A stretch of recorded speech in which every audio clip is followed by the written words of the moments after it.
Bueno chicos, hola, buenas tardes, siendo sábado 20, vamos a grabar la clase del día jueves. Si recuerdan, bueno, no tuvimos la clase, pues aquí tengo abierta mi otra compa y me mandó una visita, pero simplemente la voy a cerrar. Este, si recuerdan la clase pasada, o sea, lo que sería el día jueves, no tuvimos sesión porque tuvieron que asistir a este a una sesión con los PTCs del área porque estaban presentando sus proyectos y nos pidieron de favor que los dejáramos asistir. Entonces yo con gusto di la hora de la clase. Pero bueno, no podemos no tener clase en toda la semana porque realmente tampoco tuvimos clase el día lunes. Si recuerdan, fue fue suspensión de labores porque la... Ay, conecté mi disco duro externo.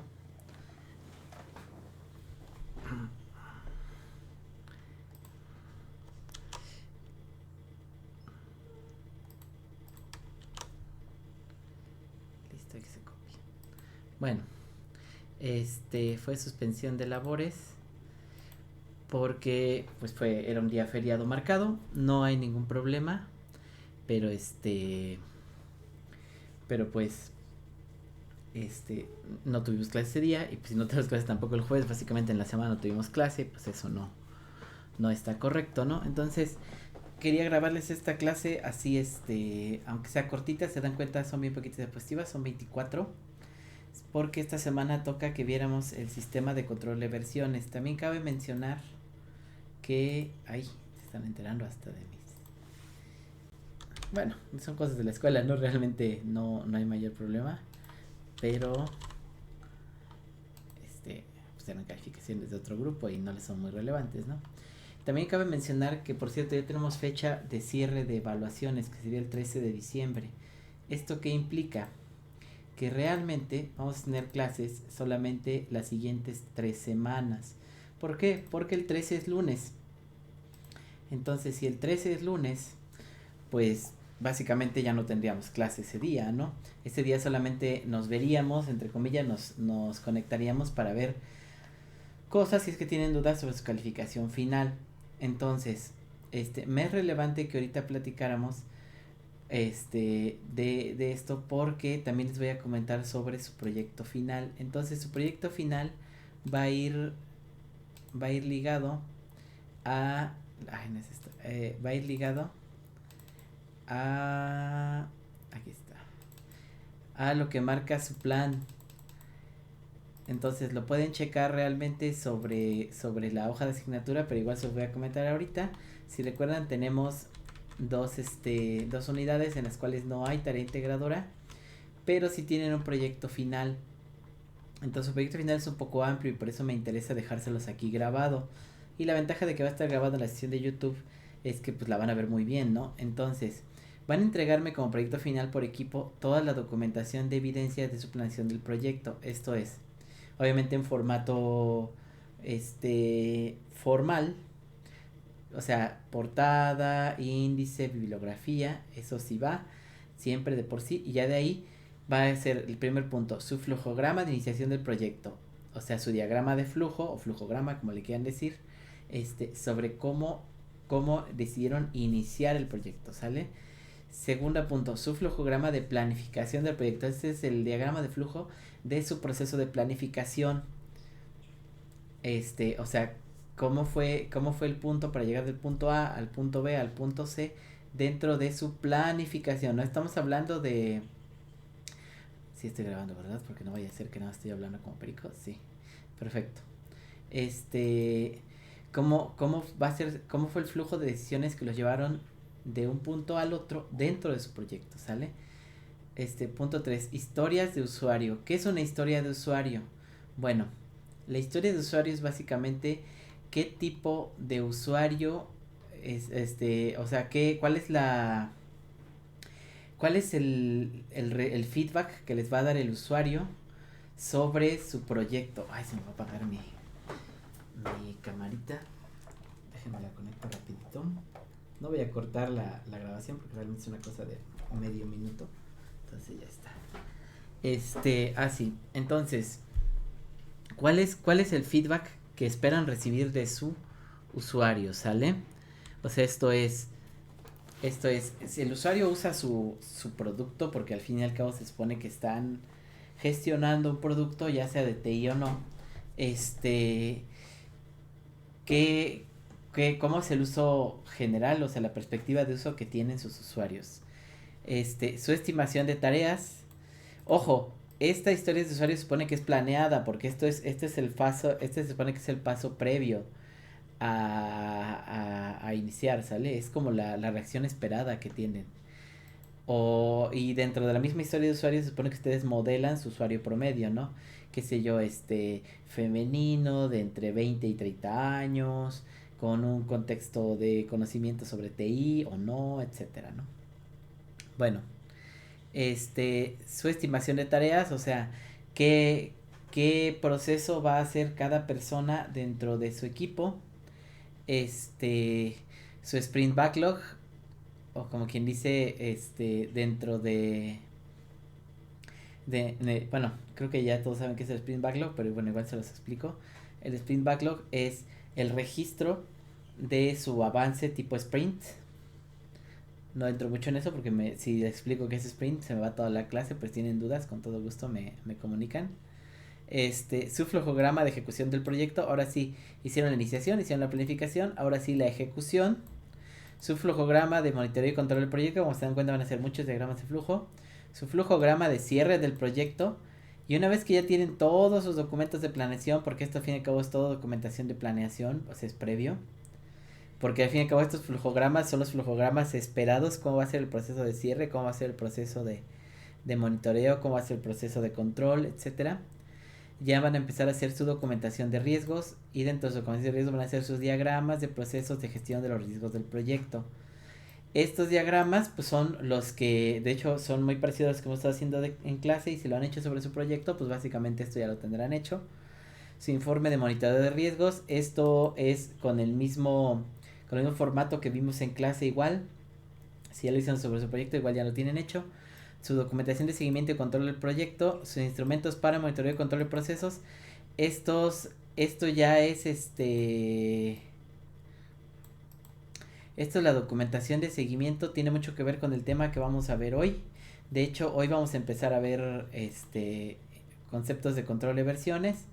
La próxima clase vamos a empezar a ver estos documentos que tienen que hacer, documentación de seguimiento y control, para que la siguiente semana ya hagamos la documentación de cierre del proyecto, y eso es semana del 22 al 26, seguimiento, semana del 29 al 3, control, y la semana del 6 al 10 va a ser ya simplemente revisión de avance, ¿no? O sea, el 6 vamos a hacer una pequeña revisión para ver que su documento ya esté completo, y el día 9, que es nuestra última clase, ya sería la entrega del proyecto en vivo, ¿sale? Les recuerdo, la idea es que me entreguen su documento y de preferencia me presenten su proyecto, ya sea que lo hayan desarrollado o no, porque eso es ya secundario, pero pues al menos ahora sí que ustedes son de entornos virtuales, entonces que me vendan un poquito el producto, ¿no? A lo campaña publicitaria. Sí, yo voy a revisar la documentación, por supuesto, pero pues también que se vea que le echaron ganitas a su proyecto, ¿no? Entonces, dentro de su documentación de seguimiento, el monitoreo y control, la evaluación de ejecución de procesos y el informe de estado de los estudios de cambio, todo eso lo vamos a ver la siguiente semana. Y por último, la última parte de su portafolio de evidencias, una documentación de cierre del proyecto. ¿Qué es esto? Sus instrumentos para validación de entregables. Yo les voy a explicar cómo se hacen estos, pero la verdad, tanto los instrumentos para validación como los instrumentos para monitoreo y control son arbitrarios. Entonces les voy a explicar cómo se crean, pero la verdad, parte del ejercicio es que ustedes creen los que crean convenientes, ¿sale? Bueno, eso es lo referente al cierre final, que quería que quedara aquí grabado.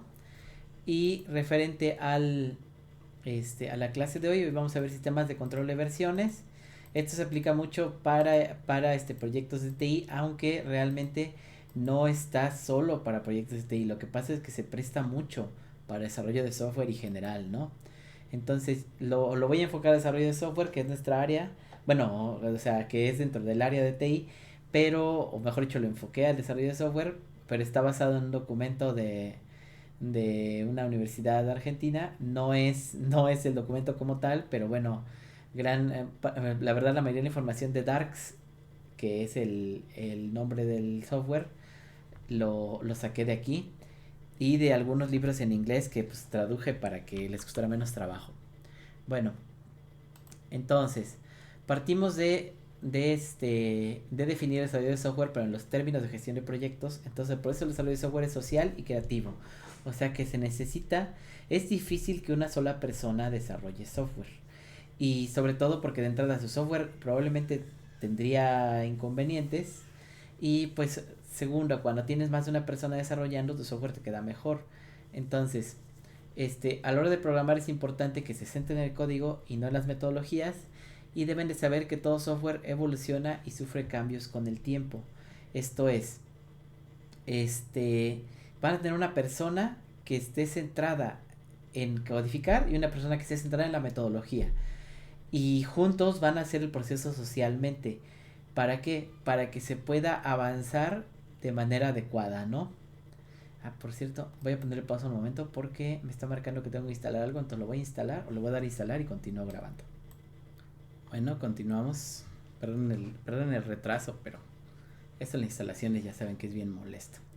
Bueno, entonces, la idea es que el software va a evolucionar, va a sufrir cambios con el tiempo, es lo normal. El software es un ente hasta cierto punto vivo, o al menos que representa comportamientos vivos.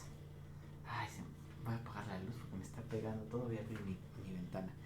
Un minuto, ni siquiera voy a tener la grabación. Nada más voy a abrir mi ventana. Es más, mi ventana la voy a abrir acá. Y les sigo explicando. Entonces, la idea de todo esto es, si el software es un ente que representa procesos que están vivos, como todo ente que representa procesos que están vivos, da para el análisis de la manera en cómo se comporta. Por lo tanto, voy a apagar mi luz, pero les sigo explicando. Por lo tanto, tiene cambios, y estos cambios van a producir algo que se llama errores, como los seres humanos. El software, por supuesto que no se equivoca, porque es una máquina, las computadoras son máquinas, pero el software, como cualquier otra cosa hecha por humanos, muchas veces tiene errores humanos.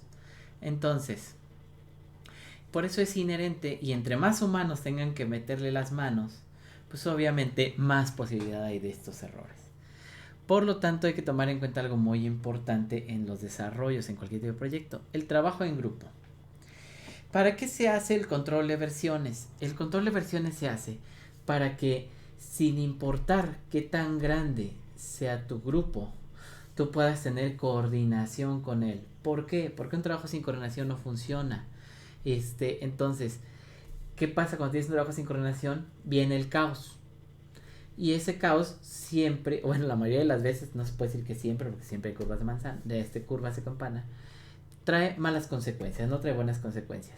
¿Por qué? Pues porque obtenemos resultados que no eran los que queríamos. Tenemos obviamente problemas con respecto al código en trabajo simultáneo, porque nos pasa el síndrome del trabajo del trabajo de prepa, ¿no? ¿Qué es esto? Yo hago una parte, esa otra parte, la unimos y entonces queda un caos.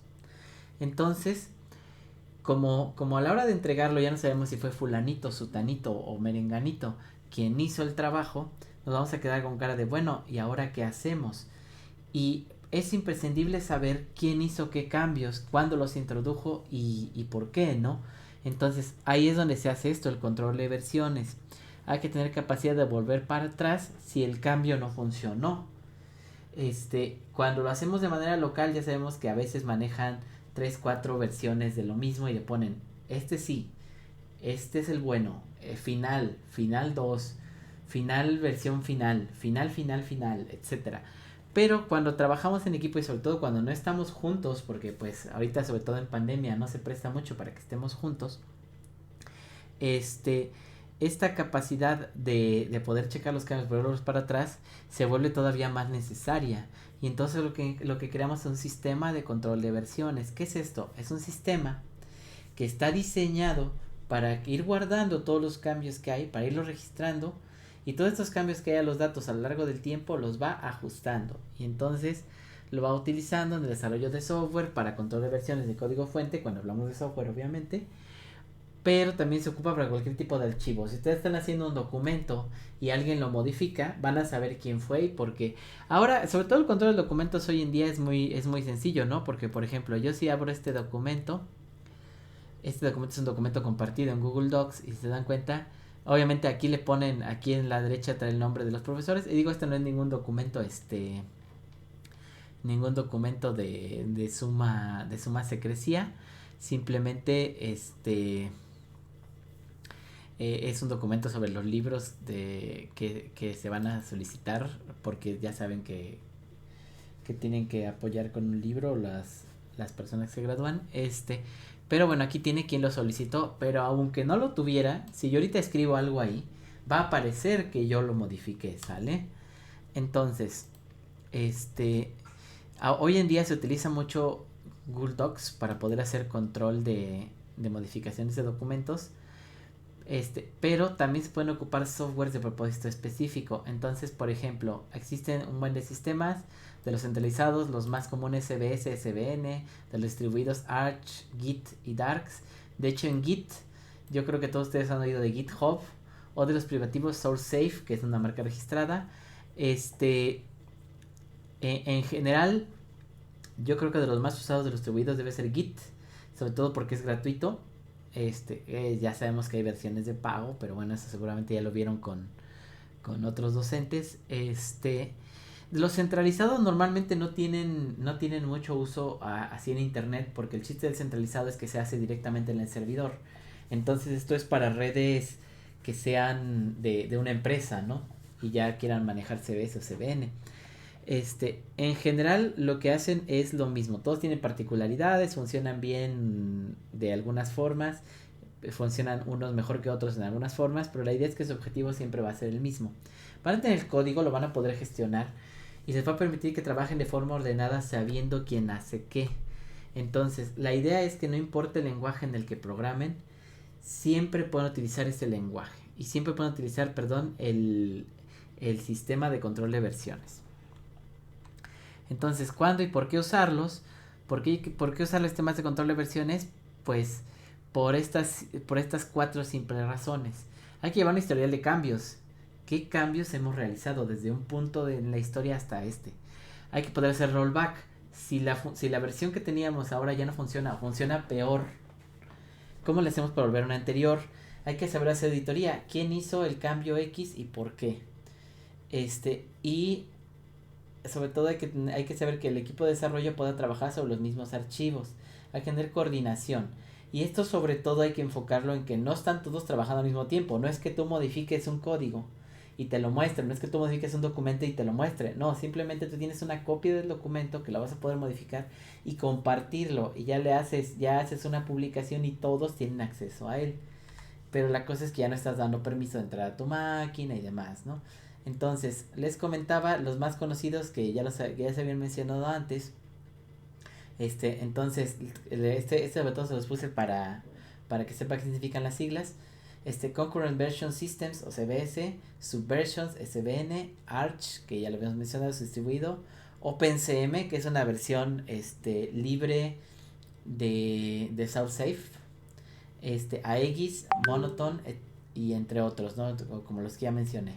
De hecho, dentro de la presentación, les manejo dos, Subversion y Tortoise SVN, que también las dos son sistemas de Subversion, y por ahí también les menciona cómo se usa Darks. Nada más que acomodé el loguito de Subversion y se puso encima del título, lo voy a mover tantito. Ahí está, Subversion. Entonces, ¿qué hace Subversion? Bueno, es un sistema de control de versiones, está centralizado, es de software libre, es de código abierto, lo cual quiere decir que ustedes lo pueden modificar y ajustar y se está actualizando constantemente. Está diseñado para reemplazar a CBS, porque CBS al fin y al cabo es como el abuelito de todos estos. Este, y tiene mejoras sobre CBS, o sea, tiene atomicidad de las operaciones, o como quien dice, cada operación es útil por sí misma, tiene versionado directorios, se las va marcando qué número de modificaciones y tiene un historial de versiones verdadero. Espérame, voy a ponerle ya. Voy a tener mi Watts, o mejor dicho, cerrarlo, porque me estaba distrayendo mucho. Entonces, ¿sí estoy grabando? Sí, perfecto. Entonces, ay,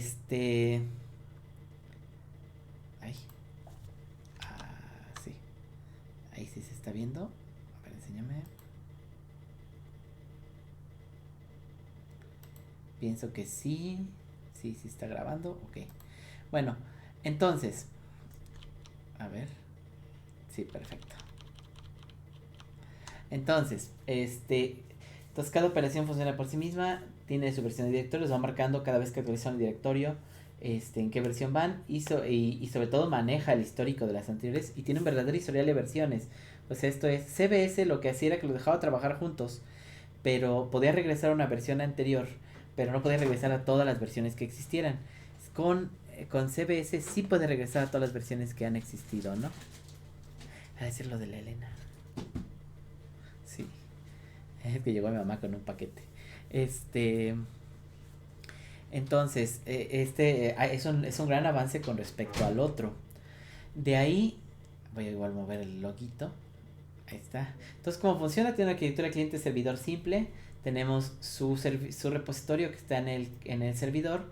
Y un cliente cualquiera puede escribir y todos los demás lo pueden leer. Entonces, el servidor tiene una copia que es la copia maestra, y las demás copias las comparte, ¿no?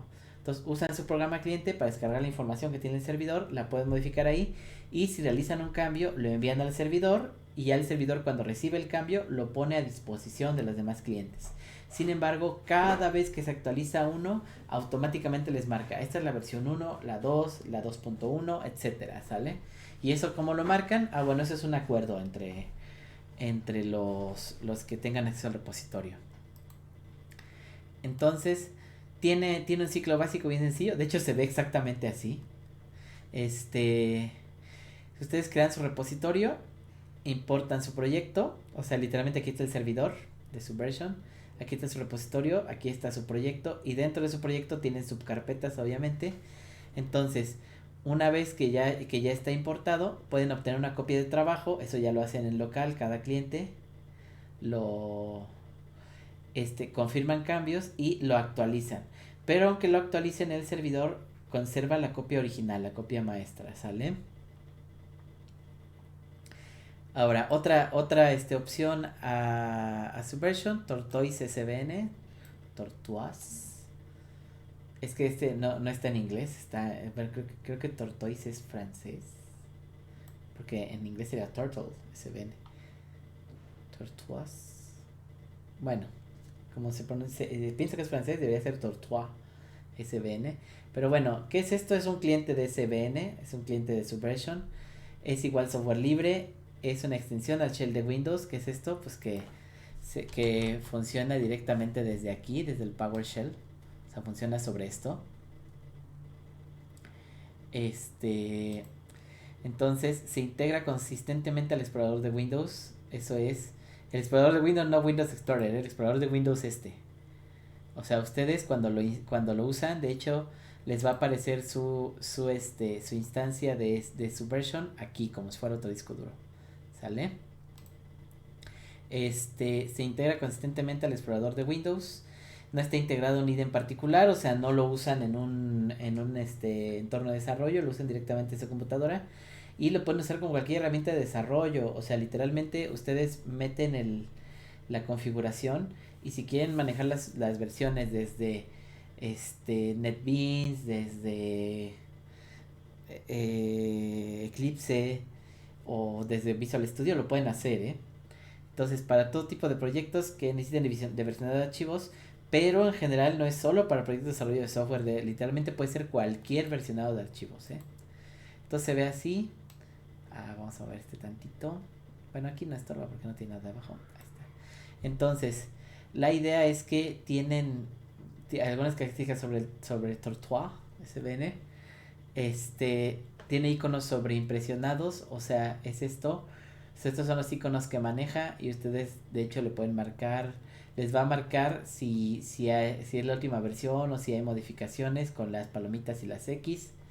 Este tiene un menú contextual. El menú contextual, ¿qué significa? Que ustedes están acá.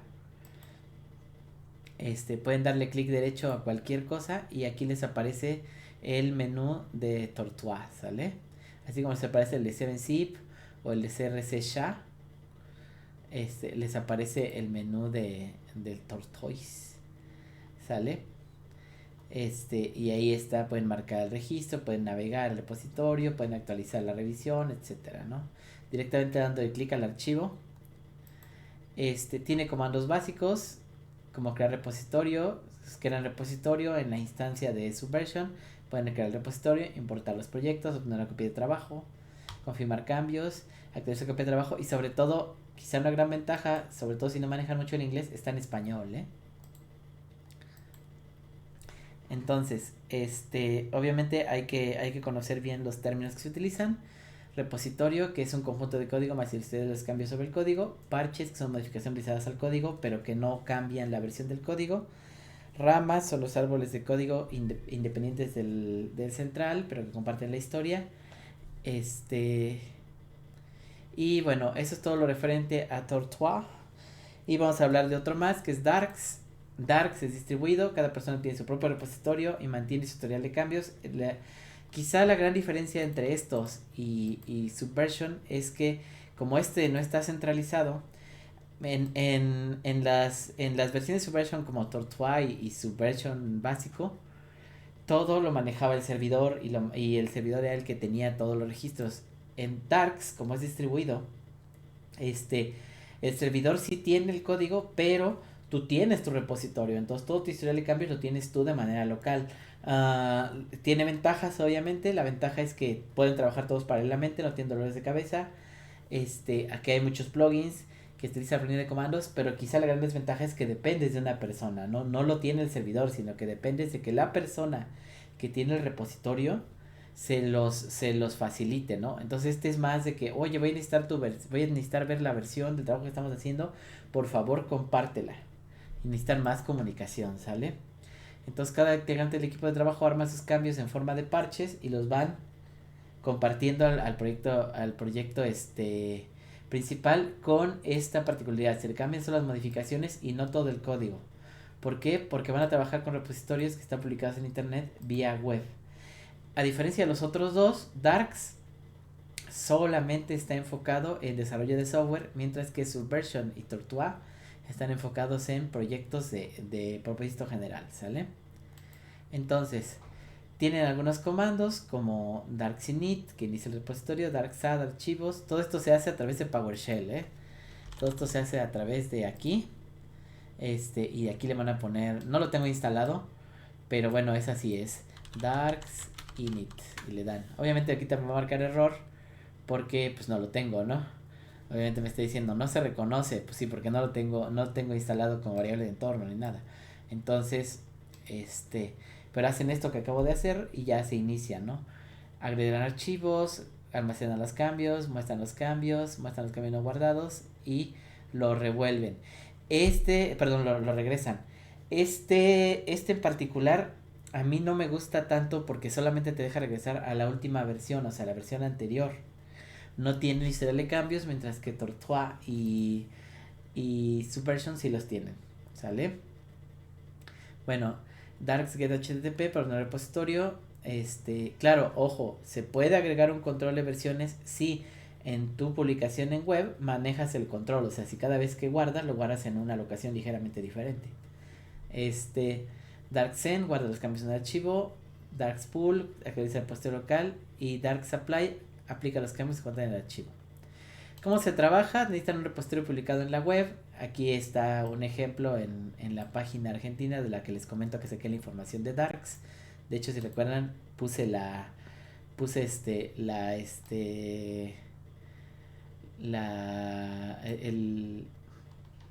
se llama la referencia en la presentación. Entonces, ahí tienen su repositorio, cada uno trabaja en su computadora, pero todos los cambios que hacen los aplican a ese repositorio.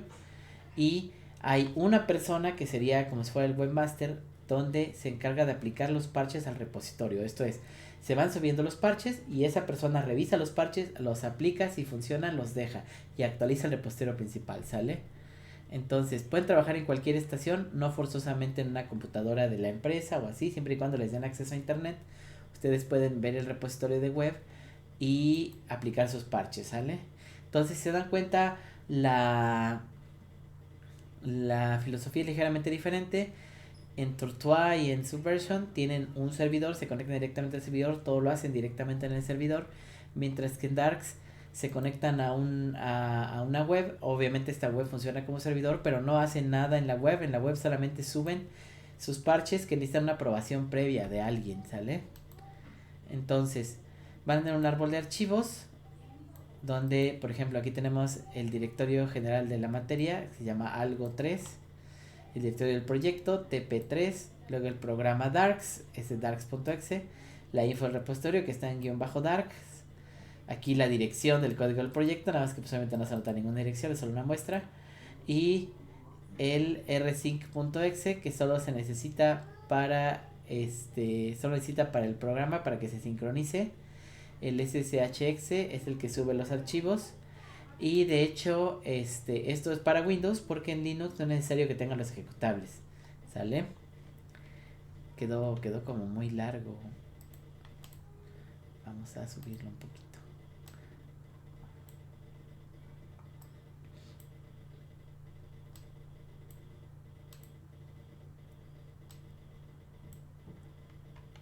Ay. Bueno, vamos a subirlo tantito para que quede aquí.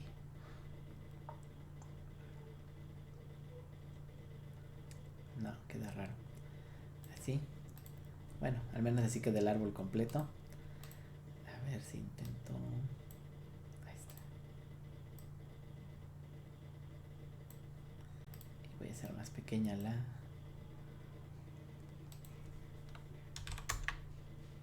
No, todavía más pequeña.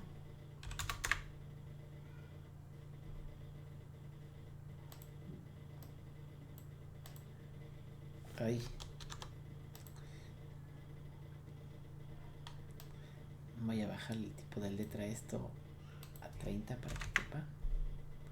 A 31. Ahí está. Listo. Y ahí queda, ¿no?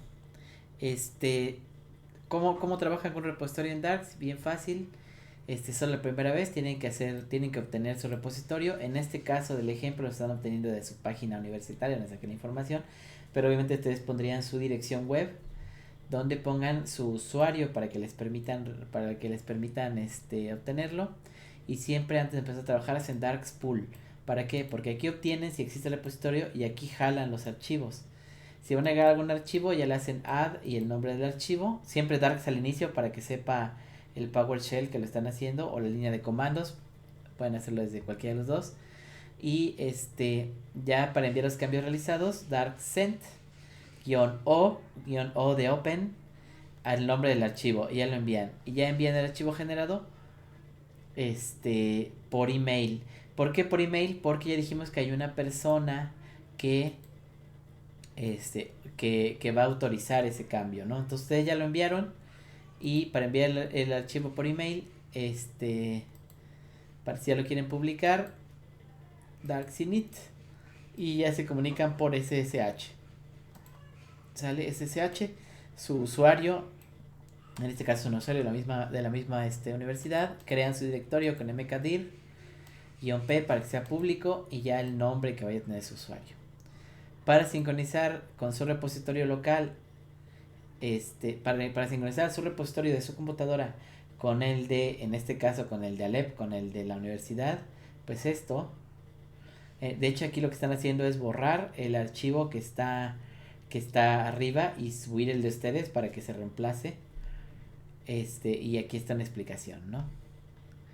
Si quieren descargar Darks, está aquí. Esta es una versión ya viejita, porque de hecho está en 32 bits, pero hay una versión de 64.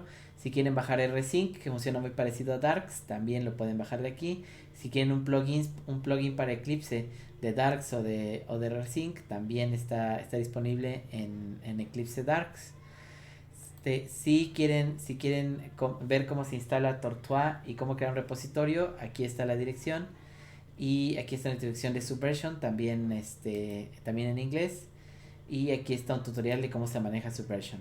¿Por qué les puse los tutoriales y las versiones? Porque de tarea para esta semana, de aquí al día jueves, se lo voy a dejar hasta el jueves. Ay, voy a contestar un mensajito. Voy a ponerle pausa.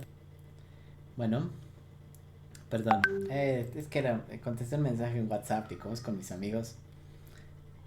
Es privado en el sentido en que nos tratamos medio pesado y pues no quiero que vean esa parte de mí, aunque pues, soy humano, ¿no? Pero vamos, por eso le tuve un momento. Entonces explicaba, su tarea de aquí al jueves va a ser que instalen cualquiera de estos, ya sea Subversion, ya sea Darks, ya sea Resync, ya sea Tortoise. Instalen cualquiera de estos. Obviamente cada uno monten su servidorcito o monten su página donde quieran. Si quieren utilizar otro, adelante. Si ya saben usar GitHub, háganlo en GitHub o donde quieran. Pero donde me manden en un documentito la muestra de que lo instalaron, de que lo configuraron y de que crearon un proyectito y de que ese proyecto lo pueden modificar cada quien en su máquina y subir su versión, ¿sale? Esta tarea realmente no es algo muy complicado, literalmente es instalarlo y conectarse. Entonces no les debería tomar más de una hora a lo mejor. Y el documento son literalmente capturas de pantalla con los nombres de cada quien, ¿sale? Entonces lo van a tener de aquí al jueves para hacerlo. Y pues cualquier duda que tengan, con confianza se comunican conmigo, ¿no? En general, con esto estaríamos terminando la clase de esta semana. Duró 37 minutos la clase, fue adecuada. Y bueno, estamos platicando de cualquier cosa, ¿no? Estas se las voy a subir a YouTube en el transcurso del día. Pero por lo pronto, como siempre, me dio mucho gusto saludarlos. Ahora sí estoy en la penumbra, pero aquí estoy. Y pues nada. Cuídense mucho. Si ya se vacunaron, qué bueno. Y si no se han vacunado, pues váyanse a vacunar, porque todavía están vacunando. Y hasta pronto. Ya tengo la grabación.